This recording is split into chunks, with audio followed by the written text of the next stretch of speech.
چونکہ چائنا جیسا دوست اگر ایک سخت اتنا اسٹیٹمنٹ دے پاکستان کی سیکیورٹی سچویشن پہ، لیک آف کانفیڈنس شو کریں، یہ ریاست کے لیے بہت بڑا دھچکا ہے۔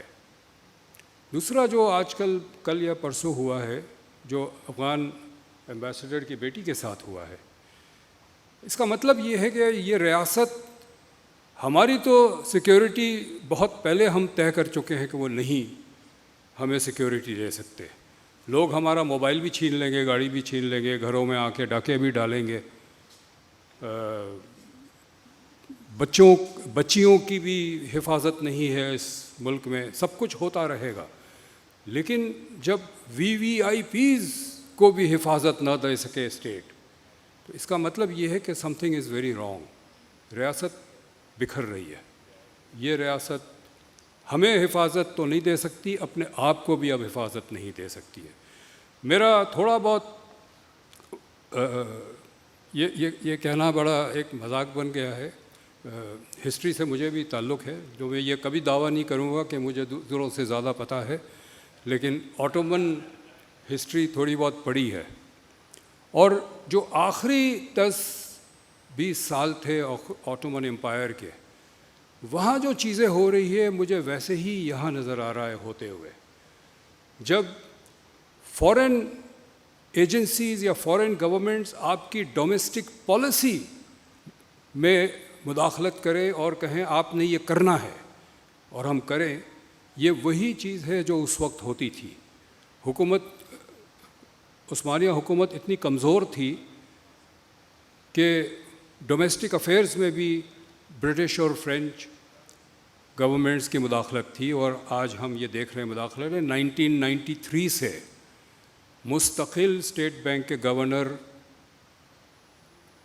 غیر ملکی اداروں کے نمائندے آتے رہے ہیں 1993 سے، اور اب بہت زیادہ ہے۔ اب سعودی عرب کہتا ہے کہ ہمارا وزیر اعظم ملیشیا نہیں جائے گا ایک میٹنگ کے لیے، اور ہم نہیں جاتے ہیں۔ لیکن یہ اوپر کی سطح پہ ہوتا رہا ہے، لیکن پچھلے 1 مہینے میں جو چیز ہو رہی ہے، اور کوئی ہفتہ ایسے نہیں جاتا جب بلوچستان میں سیکیورٹی فورسز پہ اٹیک نہیں ہوتا ہے اور سیریس اٹیکس نہیں ہوتا۔ وہاں بھی ایک انریولنگ آف دا اسٹیٹ نظر آتا ہے کہ اسٹیٹ اس کو مینیج نہیں کر پا رہی ہے۔ بات یہ ہے کہ جب آپ صرف ڈنڈے سے ریاست چلائیں گے تو آپ مینیج نہیں کر سکتے، آپ کو لوگوں کو جوڑ کے رکھنا ہے۔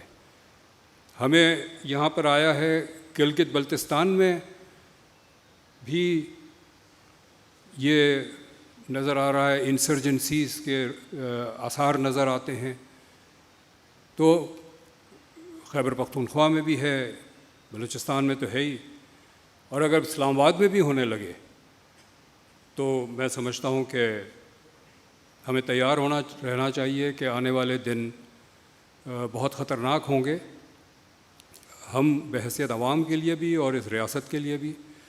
اور اسی لیے میرے خیال میں عائیہ رحمان جیسے اور آسما جیسے لوگوں کی رہنمائی بہت زیادہ محسوس ہوتی ہے کہ یہ اب ہمارے پاس نہیں ہوگی۔ شکریہ۔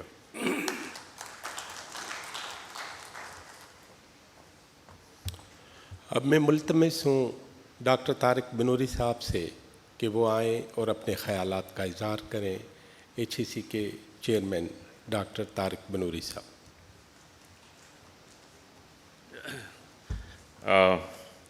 بہت بہت شکریہ، آپ نے مجھے بلایا یہاں پہ۔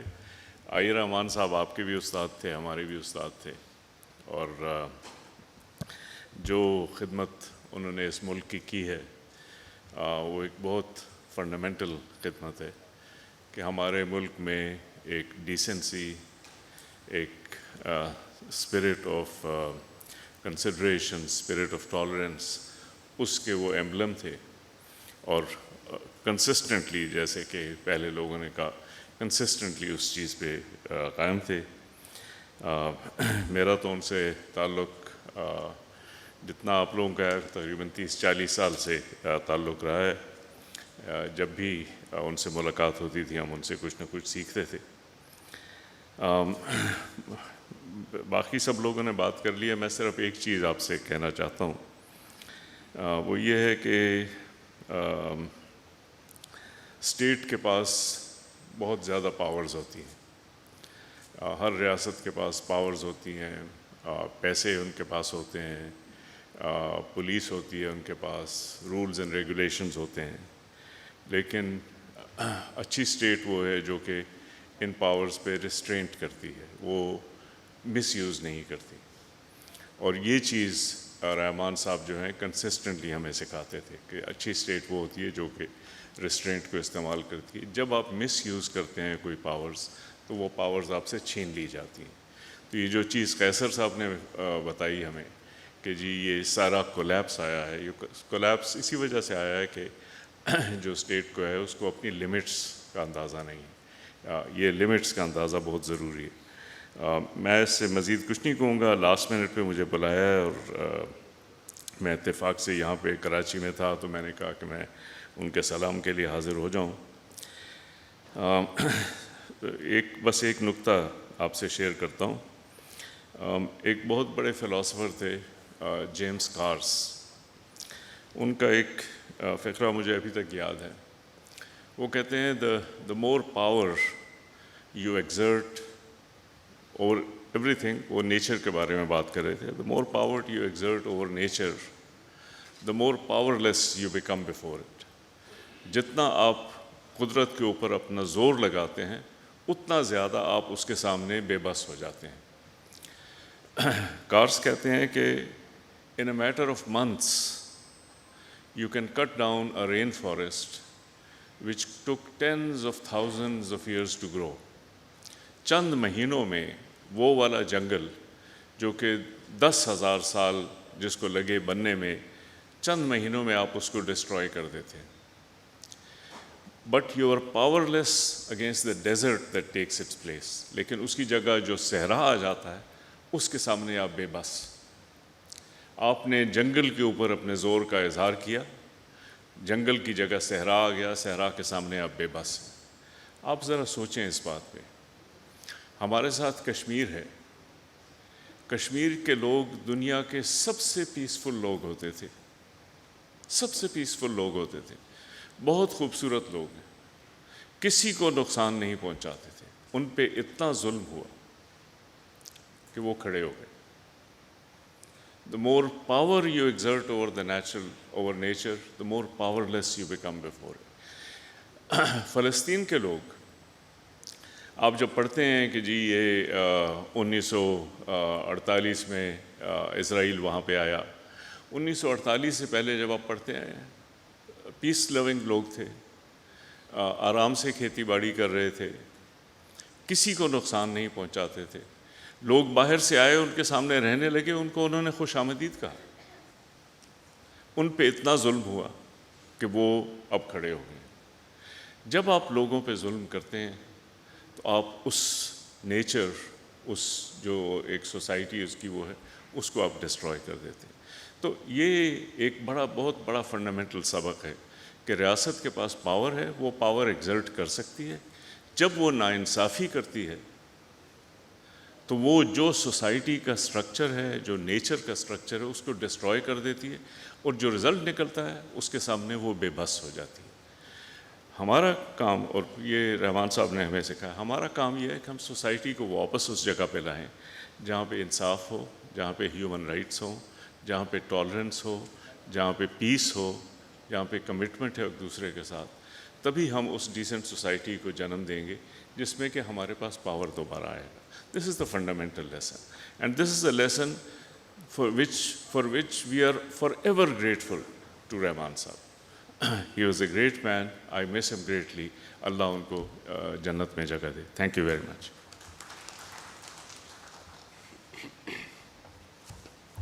اب میں گزارش کرتا ہوں انتہائی احترام کے ساتھ اور لائق احترام جسٹس ماجدہ رضوی صاحبہ کو، ہماری آج کی ڈشز کی خاص مہمان محترمہ ماجدہ رضوی. Friends, respected guests, میں یہاں آئی تھی کتاب کے متعلق کہنے کو، مگر خود جو کتاب کے